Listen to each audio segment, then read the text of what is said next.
People are here. Good afternoon. Good, yeah, I guess nobody's any later than 5 o'clock unless you're somewhere overseas. So either good early evening or good middle of the afternoon, wherever you are.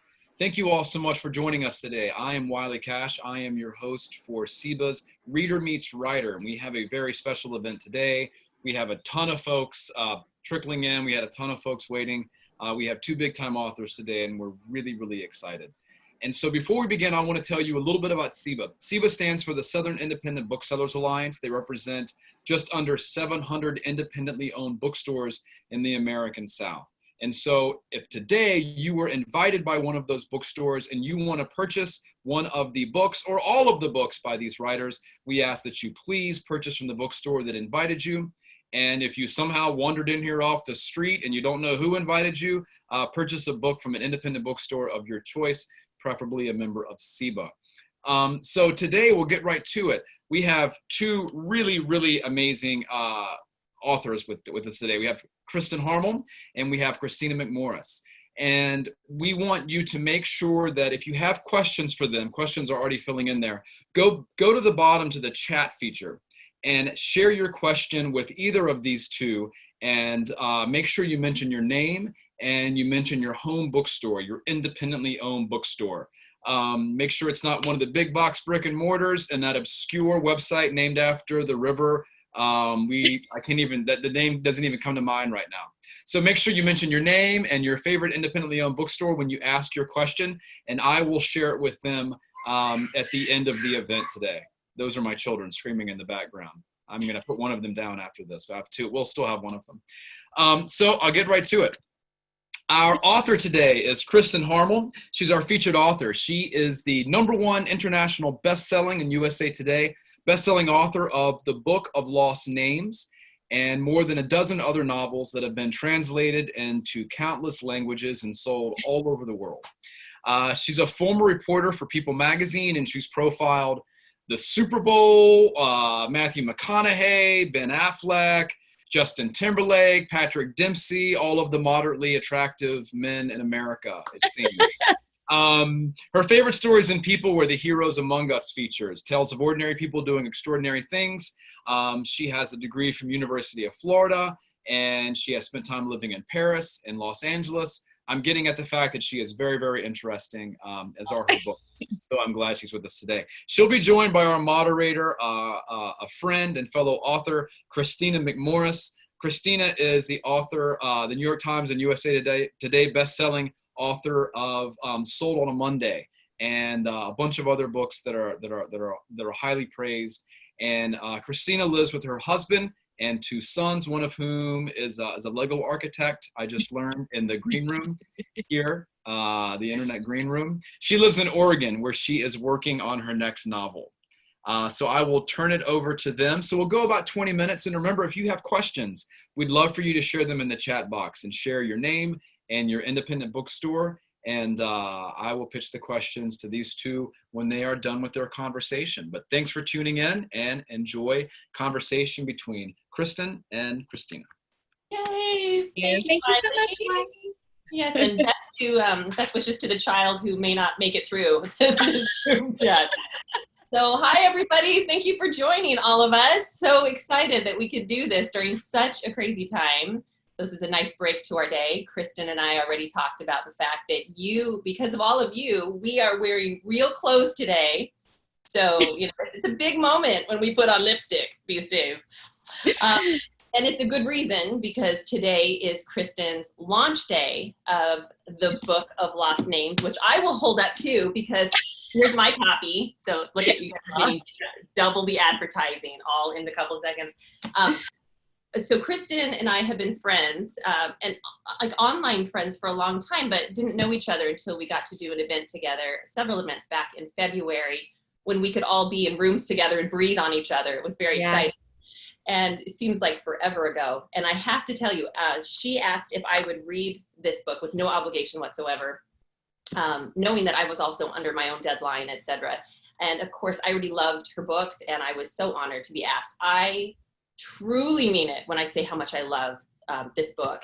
It is so good and page turning. And I'm such a slow reader. I'm sure hopefully some of you are like me, in that I feel like every sentence is important in every book. Like that, if you miss that sentence, you've missed the twist of the entire story. So I have to reread anything I've missed. And I read this book in a single day, which is unheard of. And I stayed up to like 3 a.m. I didn't want to put it down. So with that being said, Kristin, congratulations on your launch day. Thank you. Can you tell everyone who does not know then a little bit about the Book of Lost Names? Well, first of all, thank you so much for saying all that. And I'm so glad that you were able to join me today, because getting this blurb from you, Kristina, which is on the front of the book, was just meant an enormous deal to me, because I love you as a human being. I love you as a writer, and I'm just so honored. And so thank you. Thank you for taking the time to do that. And thanks for your kind words today. I wish I could give you a hug in person. We're way too far apart from each other. This is terrible. We're doing like yeah. Exactly. And for those of you who don't know, I know Wiley mentioned Kristina's book, Sold on a Monday, at the beginning, but Kristina, how well has Sold on a Monday done? I mean, just a couple copies, like 3 or 4. Yeah, and so I just got news today, which is surreal, that it has just officially crossed over 600,000 copies sold. I mean, is insane. Which is crazy, because I'm so used to we always feel as authors that like we hope anybody else, maybe a few people outside of our family and friends who are obligated by a copy will actually pick something up. So thank you to the indie stores. Oh my goodness. And readers. Yeah. So it's exciting. And it spent 5 months on the New York Times list. So it's just been an incredible ride. And Kristin knows all about best-selling books. So thank you for that. But so tell us a little bit then about your story. Okay, thank you. So the Book of Lost Names is the story of a female forger in World War II who stumbles into the French resistance kind of by accident and winds up helping save the lives of hundreds of children. So she and her mother are fleeing the Nazis, and they wind up in a small French mountain town in the unoccupied zone, where a priest who's working for the local resistance network finds out about her false papers, approaches her, and offers her help in getting her father out of the detention center where he's being held in Paris. He's been arrested during the Veldiv roundup, along with 13,000 other people, and he's being held in this detention center. So this priest offers his help in exchange for her help in forging documents, which she has done to get herself and her mother out of Paris. She's new at this. She doesn't really know what she's doing. So she reluctantly agrees to help. And soon she meets Remy, an accomplished forger with a chip on his shoulder, who grudgingly takes her on as an assistant and then realizes that she's actually better at this than he is. So she's passionate not just about saving the children, but also about preserving their real identities, especially those who are too young to remember who they really are once their names are changed. So to save those identities, to preserve them, they decide to encode them in a 1732 religious text, which they begin referring to as the Book of Lost Names, hence the title of the book. But toward the end of the war, after their resistance cell is blown and after Remy disappears, the book goes missing too, looted by the Nazis as they pull out of France, which was a real thing. The Nazis took millions of books as they pulled out of Western Europe. And 60 years later, we meet Ava, the main character, again. She's now a librarian working in Florida, and she happens to glimpse the book in an article in the New York Times about Nazi-looted books and the search to return them to their rightful owners. So as the story unfolds in the past, we also see Ava in the present, trying to summon the courage to go to Berlin to finally uncover the last final secret held within the pages of the Book of Lost Names. That's my little elevator pitch. It's a long elevator ride. I love it. And again, I love the book so much. Thank you. So obviously, everybody can tell by that it was inspired by true stories. So explain how you came across the idea of it and what really got into your head that you thought this is more than just a short story or a really amazing fact, but could be an entire novel. That's a great question. And, part of the danger of writing about World War II is there are so many avenues you can go down. So this is my 5th novel in World War II, my 4th in World War II France. And each novel has led me into the next. So it was while researching The Room on Rue Amélie, my 2018 novel, and The Winemaker's Wife, my 2019 novel, which were both in a way about the French resistance, that I started to think, I wonder what role document forgers played. Because, you keep reading I kept reading a lot in the research about people who were using false papers to get out of France or get to a different part of France or whatever. And I had never really thought before about the people producing these documents. So I thought, I wonder if there's an interesting story there. So I began looking into it. It turned out there was a lot there, just a lot to kind of dig into and to understand. And I found it really fascinating, and fascinating that using art and using science and using their imagination, they were able to save people. So it wasn't just someone standing on a front line with a weapon. These were people being creative and finding a way literally to save hundreds of thousands of people. But it wasn't until I saw a New York Times article forwarded to me by my agent about the Nazi looting of books and the search to return those books to their rightful owners that I knew I had the story. There was just something missing from the forger story until I had the looted book story to wrap it in. And it was really cool to therefore research two completely different types of things, two different lines of research, and tie them together. So it was a really fascinating book to dig into. So with that in mind, of course, because you're digging into all of that, obviously it expanded into a novel. So explain a little bit. I know you and I have a huge passion for research. So otherwise, yes, only historical authors know that you can stay up until 3 a.m, research, going down a rabbit hole of where did fountain pens come from, and then it becomes one sentence in the book that you end up having to edit out at the last second because you really didn't need it.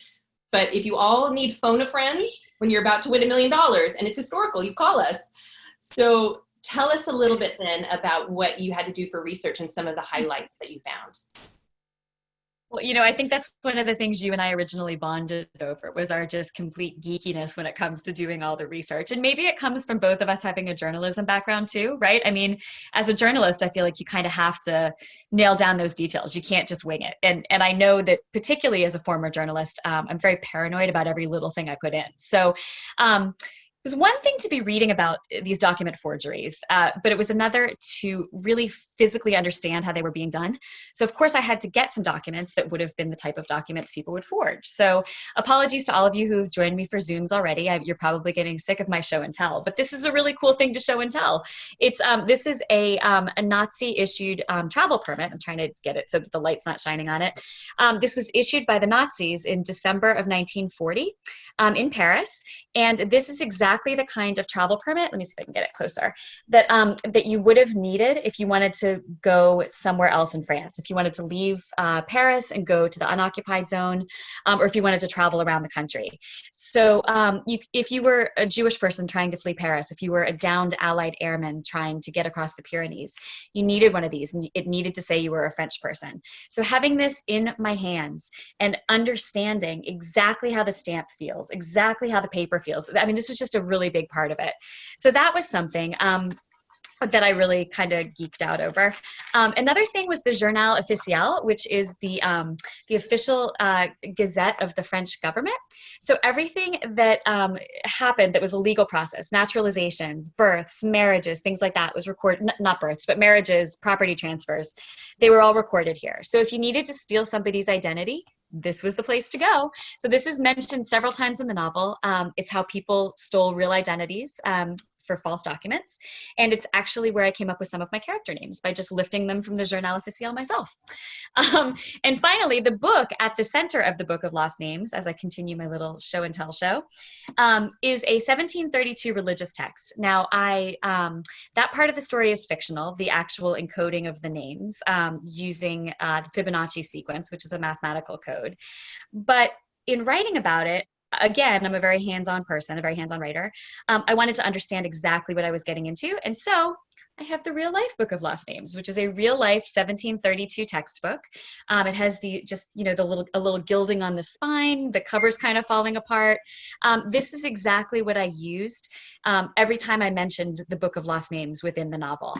And down to if I said, they put a dot over the A and a star over the I on page 25, I was working from the pages in this book. So that was kind of a cool part of the research too. And then aside from that, it was just a lot of reading, a lot of phone calls to historians. I've interviewed a lot of Holocaust survivors over the years, and certainly a lot of that factored in here. But yeah, those were kind of the cool the cool things. And every time I pull that travel document out, it's like hanging by a thread. I just know I'm going to rip it one of these days. So the fact that we've now made it through another Zoom where I haven't ripped it is just a triumph in and of itself. You need to put on like the white Kristina, glove. do you want to tell us? I know. I really, it's funny you say that. My 4-year-old just got cat in the hat gloves the other day that are white cat in the hat gloves, but that only have 3 fingers. So I now I'm like envisioning myself with the little cat in the hat gloves picking it up. Right. Like Da Vinci Code. Or something. Kristina, just speaking, exactly. Do you want to tell us a little bit about the research you did for Sold on a Monday? Because I thought that was fascinating too. I mean, just if you wanted to talk about that for a minute. Sure, absolutely, yeah. So, okay, here, I'll grab my copy here since, you know, we're authors, we got it on hand. So here's Sold on a Monday, which, oh, you know, this child just makes me so sad. But I love this, the cover they came up with so much, and title and everything else. So research for Sold on a Monday was the, I'll just touch on briefly, is that, I'll go to the author's note here. It was inspired by this photograph. Hopefully you can all see, that you've probably seen go around the internet quite a bit, about, you know, these 4 children on their own stoop in Chicago with a mother turned away from the camera and the sign that reads 4 children for sale, inquire within. And because, for obvious reasons, as a mom, especially, it's stopped me in my tracks. And I immediately then, you know, I wanted to know more about the circumstances and hoping it wasn't as horrible as it looked. And then, you know, finding out that, yes, the children actually were all given away and or sold. So there were 5 children total. She had a baby soon after that. And what was interesting to me is that, well, firstly, there was the oldest daughter that's in the photo. She and I became friends after I wrote the book, as Kristen knows, but she was sold for $2 to a farmer and his wife, who wanted to use him as farm labor, and a little brother that started crying and said he didn't want to be separated from his sissy. So they said, fine, we'll take him too for free. They paid the mother $2, and she remembers, Rayanne remembers her mother saying, great, I'm going to use the money to play bingo. So it was not a compassionate story I had hoped I would come across.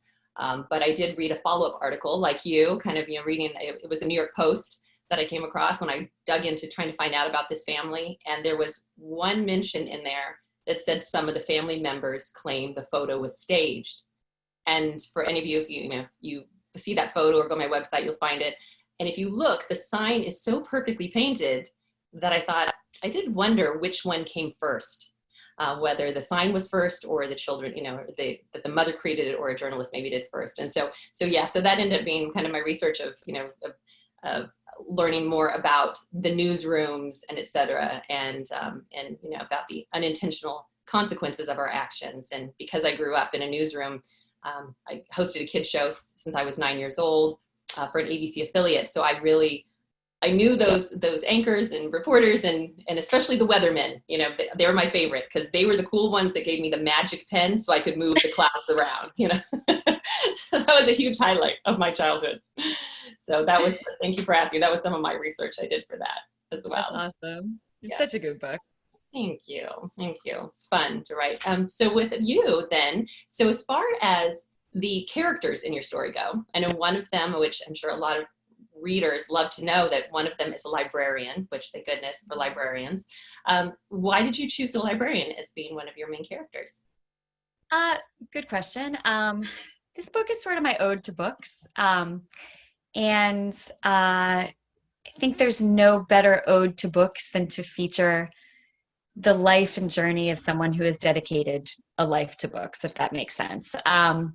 So there is a book at the center of this book. I mean, we talked about the real life Book of Lost Names, but, you know, I was also really struck in reading about the Nazi looting of books at the value of what would have been taken. It wasn't necessarily monetary value, but they took millions and millions. I mean, if you were to go to the Central Library in Berlin right now, which has about 3.5 million books in its collection, about 1 million of those books were stolen by the Nazis during World War II. I mean, that's a tremendous amount.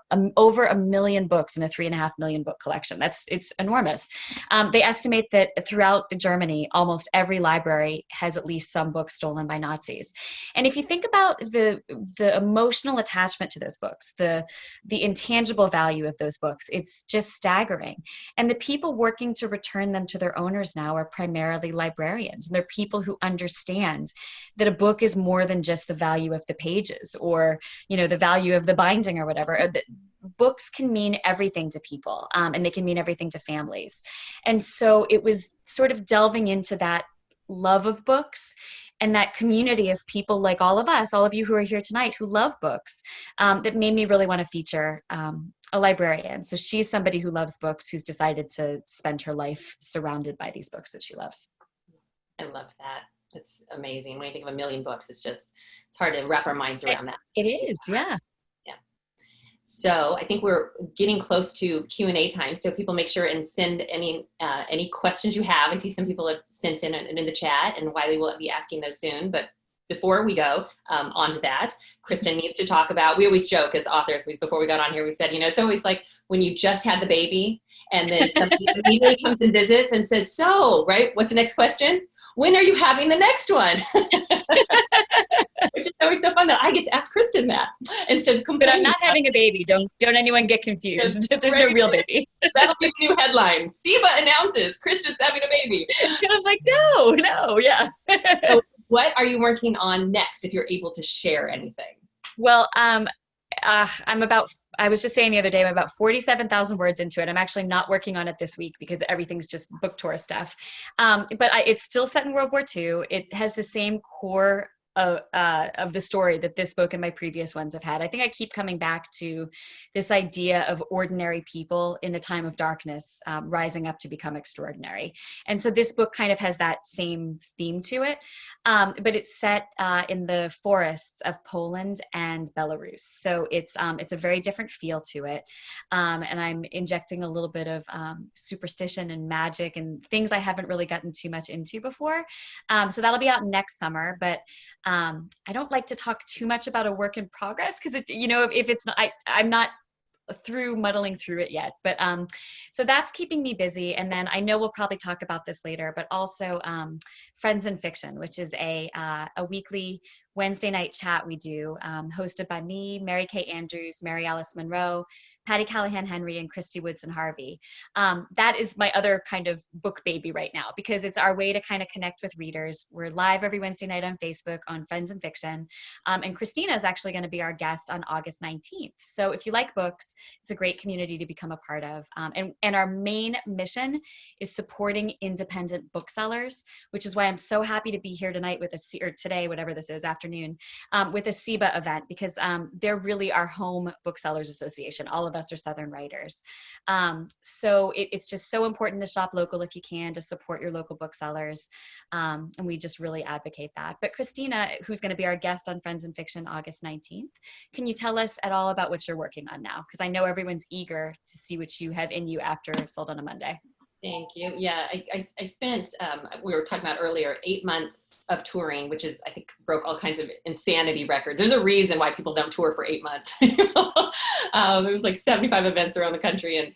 And so it was amazing, but also delayed starting the next book, because I am not the person who can write in the airport. I'm not that cool person in the corner at Starbucks. I need quiet. And so I'm, finally working on one. I'm about 2/3 through the book. And it is scheduled to come out end of next summer, in about a year, which is insane, which sounds long for readers. I know, trust me, with writers, that does not sound long to us. So I have a lot of work to do. I'm about 2/3 through it. I can only tell you, even though I'm dying to tell you, that it is a World War II novel, which I had not written World War II in a couple books. Always said I would not write it again unless I came across a nugget of history that I think, how did I not hear of this? People need to know about this. All I can say is that it was inspired by an article I happened across and tucked away. And it involves, so I think how much I can tell you, it involves a secret branch of a British military intelligence that I'd be very surprised if any of you have heard of.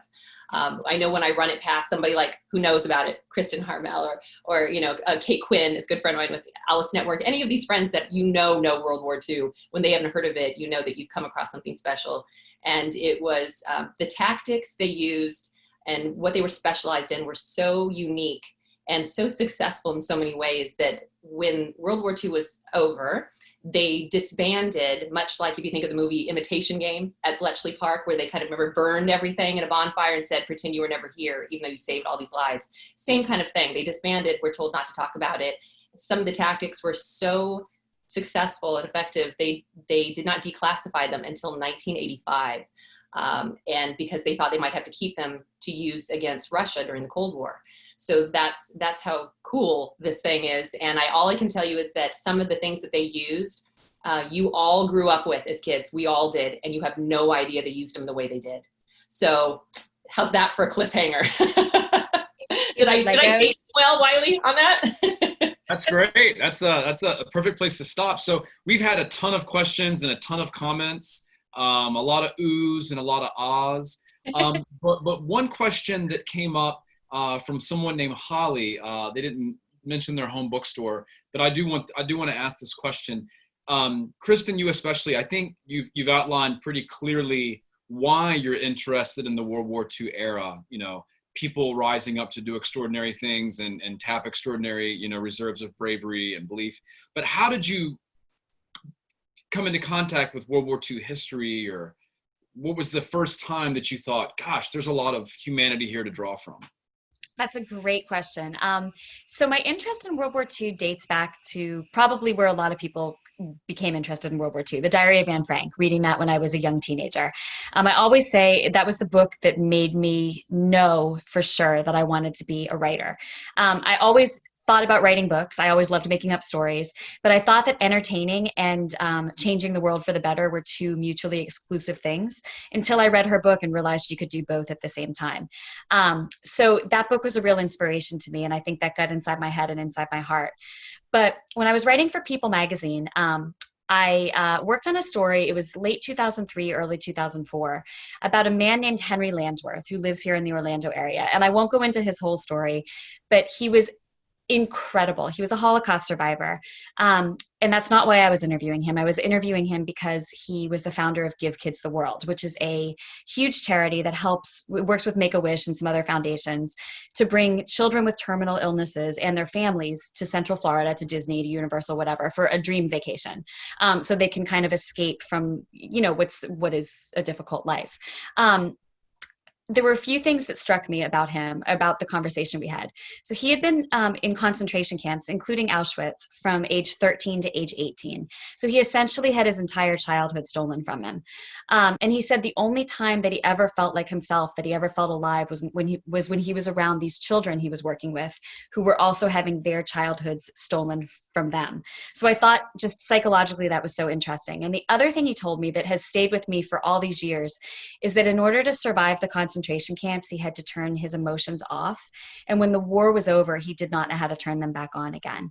And so it just kind of sent me down this mental path of thinking about how the things that were taken from the people who lived through that war and who endured hard times are things that in some cases could never be given back. And I was just so fascinated by the psychological impact of that. So that became one of the inspirations for my 2012 novel, The Sweetness of Forgetting. And then everyone I've talked to along the way has inspired me further. Well, speaking of, things that affected you on an emotional level, this question is for both of you. Again, we have a name, Donna, but we don't have a home bookstore. People are so excited they're forgetting their bookstores. But Donna asked, this is for both of you. Have you ever written a scene that is so emotional that you had to get up and walk away from writing that scene? Whether it's a happy scene or a sad scene or a traumatic scene, are there moments where you just think, oh, I can't, I got to take a break from this? Kristina, do you want to take that one first? That's a great question. It is a good question. And I've never had to take a break and walk away. But writing World War II, especially, as Kristin knows, not everybody gets to come home very often. Yep. If you're writing something realistic. And so the running joke, of course, with my friends is that I absolutely have written, scenes that sort of the last letter. If you're reading this, it means I'm not coming home. That was in like my first book, Letters from Home. That one was inspired by my grandparents' courtship letters. Not that letters, thankfully, specifically, but I know those letters existed. I've read them. And so when I wrote a letter like that, and you're reading it for the fifth time as you're editing, Wiley knows this too, it's nothing new. It's not like we don't know what's coming. It's not like we didn't write it ourselves. And yet I'm crying every time and think, by the time I'm the third sentence in, I'm bawling. And I think this, and on one hand you go, this is so cool. And on the other hand, how ridiculous am I?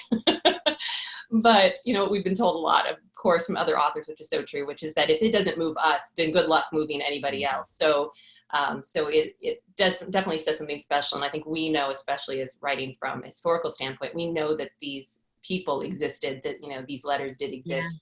Yeah. So even though they're fictional, that all of these circumstances happen, which makes them pretty special. So I think, no walking away, but definitely shedding some embarrassing tears when I've read it for 10 times, read it 10 times. Anyway. This is why we can't be the people writing in the corner in the airport, because people will be like, what is wrong with them? With me, it's always the scene before the scene where I have to kill the people off, because I know it's coming. So like, it's no one else knows it but me, but I know it's the last moment I'm going to be spending with this character. So it's like the goodbye before the goodbye. And that's when I'm always, and then I've like kind of cried all the tears by the time that I'm like, oh, you're dead, like move on. Trust me, in the actual novel, when I kill people off, it actually does unfold more poetically than, oops, you're dead. But yes, it's for me the scene before the scene that's the most emotional. I want to give a shout to several bookstores that people are just randomly typing out names of bookstores. They're like desperately like, I gotta get it on here. Midtown Reader, Novel in Memphis, Copperfish Books, Friends in Fiction. I saw Malprops reference a little bit ago. So we got a lot of people from a lot of different bookstores here chiming in. One question I have for both of you, if you would indulge me. My last novel, I had to do some historical research, and I've heard Ron Rash talk about this. It is when you have to go and call on the specialist, and the specialist is always known by one name, like, oh, you want Fred. He's always put out that he's got to deal with you. You're never going to get it. You're never going to fully understand. Have y'all had experiences like that in doing your deep dive research where you've come up to the specialist and you're in a dusty room and there's, a guy who's all never seen daylight and he's all mad that you're bothering him and, Well, I mentioned that the one I'm working on right now is set kind of deep in the forests of Eastern Europe. And I do not know as much as I should about the flora and fauna deep in the forests or specifically the forest I'm writing about.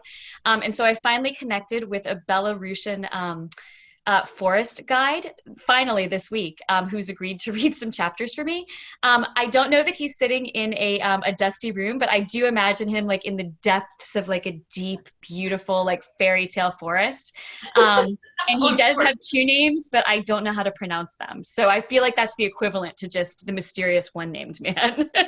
But it's been fabulous. He already sent me feedback, and some of the things that thank goodness I'm having him help me, because there are flowers that he's like, that doesn't grow in this forest. I'm like, no, I read it in a book. It does, but I believe you. So yeah. I got to go confront the ornery old train specialist, and you're getting like the Belarusian forest guide who probably looks like somebody you've interviewed from People magazine over the years. He's just like showing me photos of flowers probably on Zoom, and I got the guy like smoking cigarettes and she's like, well, Matthew McConaughey says that this is where the flowers grow. But Matthew McConaughey could find that flower in that forest, Mr. Belarus. What about you? What about specialists with you? Let's see. Well, same thing. I've interviewed a lot of World War II vets over the years, and those guys are just, oh my God, my heart. I love them so much.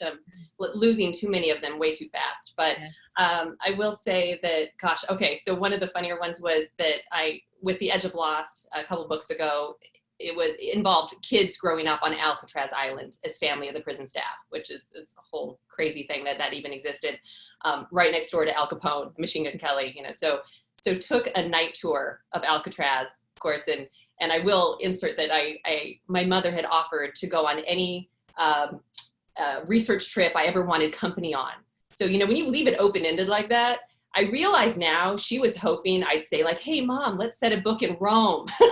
Mom, let's go to Paris. Let's be smart like Kristin. I just think she wasn't planning on, hey, Mom, let's go to Alcatraz for a night tour. And I told her, I've heard through the grapevine that I think you can actually spend the night at Alcatraz. And I've got to find out how we can do this. And I remember her on the phone. She said, good luck to you, Kristina. I'll be at the Hilton. Like, come on, where's your guts? So we did go on the night tour. And yes, there are park rangers on the night tour that all give little seminars all around the island throughout the evening. It's very, very cool. I highly recommend it when people can go back to that kind of normal. And I did then ask, is there a ranger here that might be willing to answer some questions? You know, so they kind of direct you to the right person. The guy who's so nice and so willing to answer the questions when he thinks you have 3. And she'll say, hey, if I have a few more follow-ups, could I get your email address? And that's where you just go, oh, this poor man, he had no idea what he was in for, you know? So yeah, I'm in awe of people who are so generous with their time and are willing to read chapters that have to do with their specialty. You know, everything, spiritualism or reincarnation or switchboard operators in the 1940s. And, you know, a woman I spoke to on the phone that said that she started doing it when she was 6 years old, but they'd have to put her up on phone books so that she could reach the wires. I mean, these are just fascinating and great stories. So fun. You know, I asked that guy at Alcatraz if he would bunk in the cell with you during the nighttime. Let's just go at it all night. Let me just give me what you got. I got it. There you go. Tape recorder's running. Right. Yeah. I think you're inviting a whole other kind of book right there.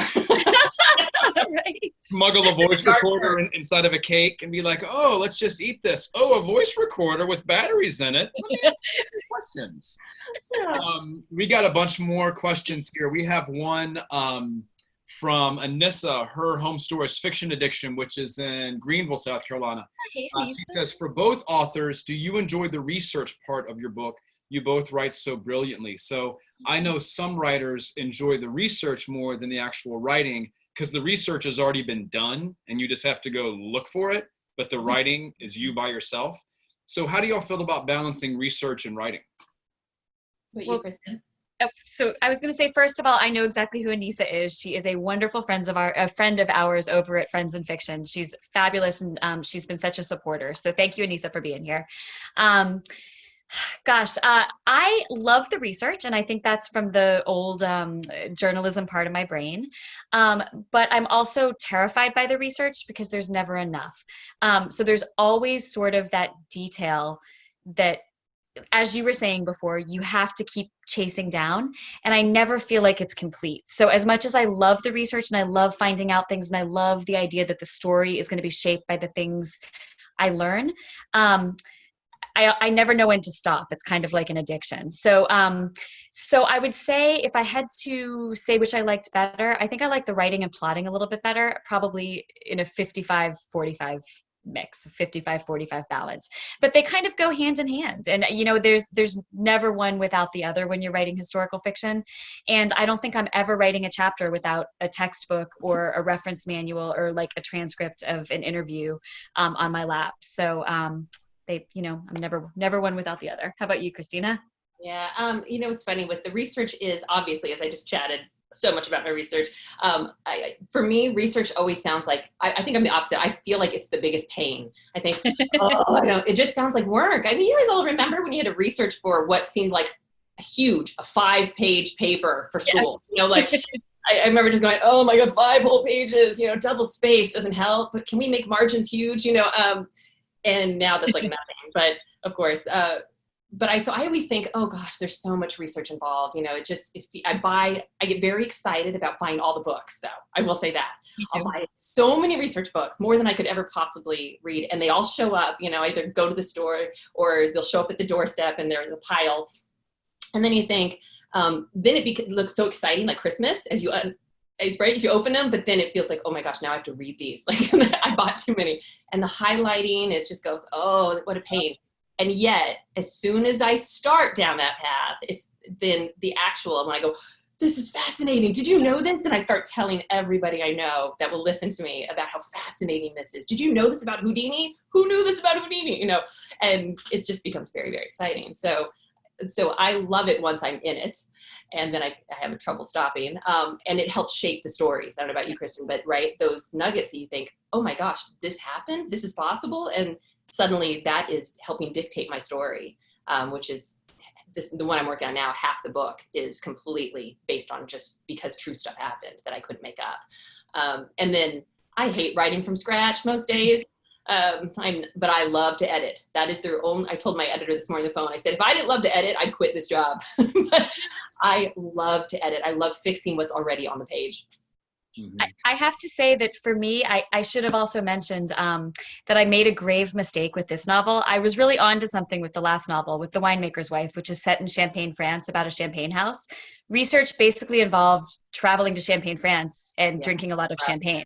So why I wrote about something that didn't involve yummy, delicious things, and I don't even know. This should have been a book about chocolate. I clearly went very awry, but yeah. Chocolate and Rome and Paris. You see? Yeah, my mom will join you. Exactly. Your mom can come along. Exactly. Oh, you're discounting the fact that there would have been a mean old bastard in Champagne and just begrudging you the time it's taking to answer the questions about champagne and chocolate. And his name would have been Bill or something. You know what, maybe Everyone, maybe you take this personally, Wiley. I think maybe they see you and they send you to the dark room. Like, so Wiley, my interactions have only been good. I don't know what you're talking about. They don't send Kristin to the dark, dusty room. He's going to ask us what kind of shoes samurais wear, isn't he? Oh my God. Back. We've got one more question because I want to know this one. Krista from Taking Leaves bookstore in Buffalo. She says, do your books ever take a surprising turn while you're writing? Do you want to take that first, Kristina, or do you want me to? You go for it. Okay, so yes, but okay, so I always outline first. I outline very extensively. And so the biggest surprises for me come during the outline process. And I'm constantly surprised, particularly once I get past about the halfway mark, by things that my characters do in the outline. But then once I'm writing, I'm following the outline mostly until about the 40% point. And to me, the 40% point, or the 40% mark in the book, is about when the characters start to really come alive. And not that they weren't alive for me before, but they're alive in a way that now means they make their own decisions that are a little bit independent of me, which I know makes me sound like a crazy person. But there are things that are now in the outline that I think this person wouldn't have done, or they would do this instead, because now I've gotten to know them a little bit better. So the books do take turns, and I would say take a turn, and they take that turn usually between about the 40 and 60% mark, and then they wind up kind of back where I thought they were going to go. It's a great question, Krista. Thanks for being here. And what about you, Kristina? Yeah, mine, I think I've been asked that before, and I said I think that it's kind of like going how I view mine, because I'm like you. Krista and I are so two peas in a pod, and we like. So when people say, like, did you know what, like, speaking of babies, are you going to find out what the baby is? I'm like, why would you not? Like, how would I not know what to paint the color of the room? Whatever. It's so funny. Of course I know. Of course I outline, and yet I picture it as kind of, skiing down slope. So that it's sort of, there's a straight line when I outline, but of course what you're not, figuring on is kind of how we're zigzagging, and those other characters that add in, and scenes that we never saw coming. And I will say that, so for the most part, all of my books have pretty much stuck pretty close to what I thought was going to happen from the beginning. I see them as a movie in my head, and I write them down as the closest film that I can actually put into words. The only time I would say was probably like The Edge of Lost, because I got about 2/3 through, and I was sat down to keep plotting, and I realized that there was a huge twist, that all of the seeds had been planted that I never saw coming. And I thought, oh my gosh, this is not going to end the way that I thought it was. So it was pretty exciting, because I hadn't done that before. And I thought, does this make sense? Kind of like Sixth Sense, where you look back and go, oh, it was all there, And I thought, it really is all there, and I never saw it coming, and got to give that twist. And that was the one time I think my editor had emailed when he finished and said, I've been doing this for 25 years, and I never saw that coming. So I knew, like, you didn't see the aliens land and it was all a dream. Really, that's really, really great. I'm glad you were surprised by that. That's awesome. Well, Thank you both so much for doing this today. And Kristina, thank you for joining us. And Kristin, congratulations on a new book coming out. To everyone who joined us today, we're doing 2 of these a week. So if your independent bookstore is not participating, put a mask on, go down there, stare at them through the window until they come to it, and ask them to join Reader Meets Writer and invite you to these events. On Thursday night at 7, we're going to be in conversation. I'll be in conversation with Jill McCorkle, who's a fellow North Carolina writer. She lives just up the road from me in Hillsborough, North Carolina. So I will be in conversation with her for her new book, Hieroglyphics, which I think just came out today, if I'm not mistaken. And so please join us for that Thursday night at 7. In the meantime, the Book of Lost Names is out. Please grab it up from these independent bookstores who invited you today. Please check out Kristina's books as well. And shop indie, shop local, wear a mask, be safe, stay home, read. Join us next time. And I'm adding one more thing. I'm guessing everybody here is already a fan of Wiley's, but if not, read his books too. They're like poetry. They're just absolutely stunning and beautiful. And so got to give him a shout. My mom texted you, didn't she, while we were doing this?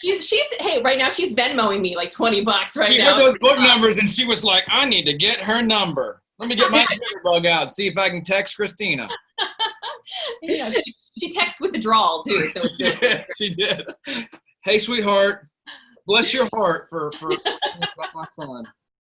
Exactly. Have a great afternoon, everybody. Thank you so much, everyone. Thanks.